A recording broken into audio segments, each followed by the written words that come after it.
Have you ever wondered why America never truly loses a war even when it loses on the battlefield? Vietnam ended in withdrawal. Afghanistan collapsed after 20 years. Iraq descended into chaos. And yet, somehow, the money kept flowing. The profits were secured.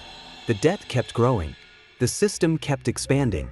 What if war was never just about freedom, democracy, or national security? What if, behind every major conflict of the last century, there was another battlefield, one made of bonds, interest payments, and balance sheets? Because here is the uncomfortable truth. For over 100 years, war has not only reshaped borders, it has reshaped the financial system itself. And in that system, someone always wins. To understand how this machine was built and why you are still paying for it today, we have to go back to 1914. The First World War, the so-called Great War, erupted in 1914. At first, the United States was not directly involved. It was Europe that was bleeding itself dry.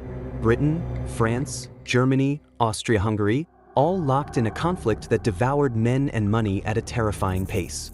Armies marched by the millions, artillery shells rained down by the tens of millions, and the bills piled higher than any government treasury could handle.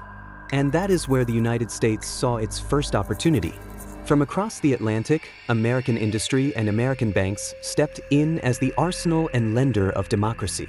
Wall Street houses like J.P. Morgan made unprecedented deals with the British and French governments. Morgan alone arranged billions of dollars in loans and acted as a purchasing agent, funneling American wheat, steel, coal, and munitions across the ocean. To put that in perspective, billions in the 1910s meant sums so large they dwarfed the federal budget itself. And all of it came with interest. Every shell that exploded on the Western Front carried not just TNT but debt obligations to American financiers. The United States officially entered the war in 1917, but by then its financial system was already entwined with the outcome. If Britain and France lost, Wall Street lost too. And so the line between national security and financial interest blurred. Ordinary Americans were told it was their patriotic duty to buy Liberty bonds, debt instruments marketed with emotional propaganda urging citizens to lend their savings to the government. Posters showed Uncle Sam pointing his finger, "I want you." Celebrities paraded through cities urging the purchase of bonds. Even children collected coins for thrift stamps that could be turned into bond purchases. For the first time in history, an entire nation was financially mobilized to fight a war. But here is the darker reality. While small savers lent a few dollars, the real winners were the bankers and industrialists who sat at the top. Factories boomed. Profits soared. J.P. Morgan's influence over governments grew beyond anything seen before. And a new precedent was set. War could be financed not by gold alone, not by taxation alone, but by debt sold to the public and underwritten by private finance. That mechanism has never gone away. Fast forward to the Second World War, and you see the same model perfected on an even greater scale. Once again, Europe fell into chaos, and once again American industry surged to fill the gap.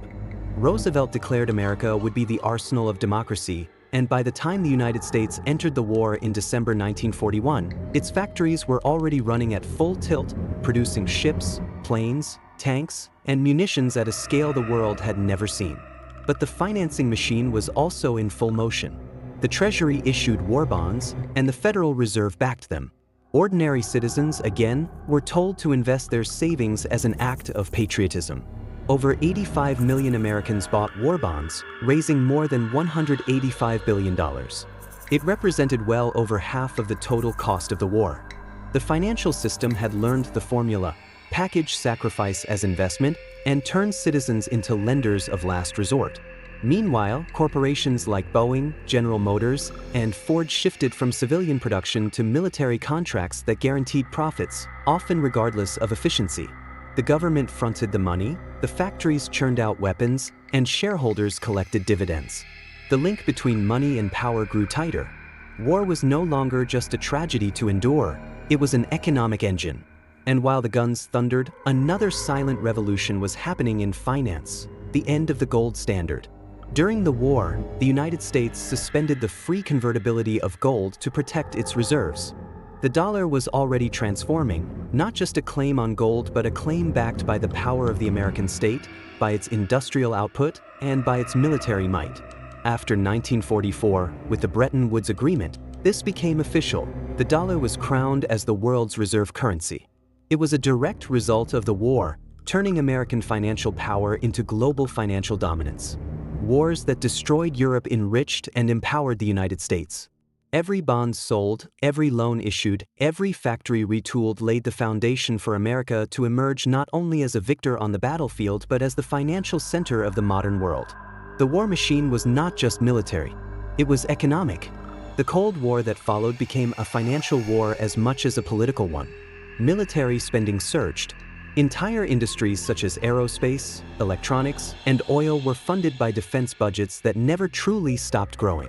Economists called it military Keynesianism, the idea that government spending on war could keep the economy humming and avoid depression. What had once been an emergency measure became a permanent strategy. Once you build a system where war spending fuels profits, there is always an incentive for more conflict. Defense contractors thrive. Banks thrive. Politicians thrive. Ordinary citizens carry the cost through inflation, taxation, and debt. By the time the Vietnam War began, the formula was embedded in the system. Vietnam cost the United States more than $100 billion. Despite the human toll and eventual military failure, the financial gears kept turning. Defense contractors supplied helicopters, planes, weapons, and napalm at guaranteed prices. Banks financed deficits through the bond market. Ordinary Americans bore the burden through higher taxes and inflation. Inflation during the late 1960s and 1970s signaled how war spending distorts an economy. President Johnson promised both guns and butter war abroad and social programs at home. But deficit spending flooded the system, and the dollar's tie to gold snapped. In 1971, Richard Nixon ended the gold standard. The dollar became a fiat currency, backed not by metal but by trust in American power, economic and military. The oil shocks of the 1970s further intertwined finance and conflict.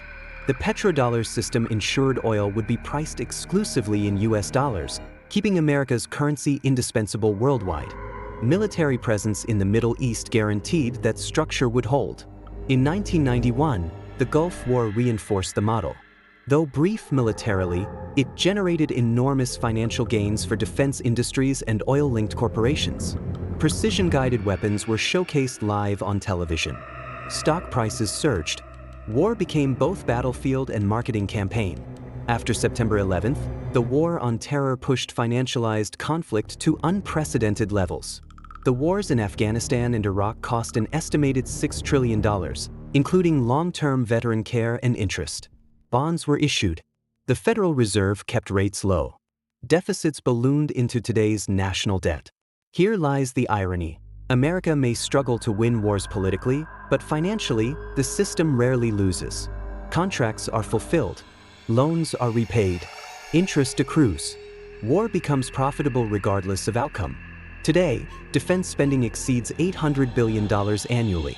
Entire regions depend on it. Wall Street finances it. Politicians protect it. The military-industrial complex Eisenhower warned about is now inseparable from the financial system itself.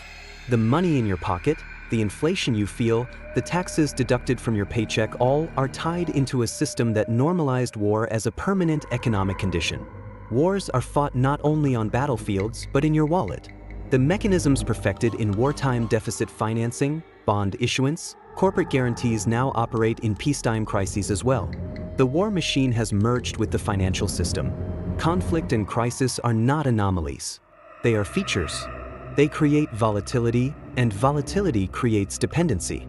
Dependency ensures control. The deeper lesson is this: money and power are inseparable.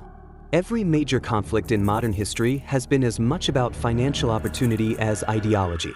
When defense budgets rise and living costs increase, the real question is not only who the enemy is, but who is profiting. That is what financial education truly means. It is understanding how the system is designed, who it serves, and how the patterns repeat. Because if you do not understand the machinery of money and power, it will shape your future without your consent, and it will send you the bill. If this gave you a new perspective, hit subscribe. In this channel, history doesn't entertain, it warns. And we're here to listen.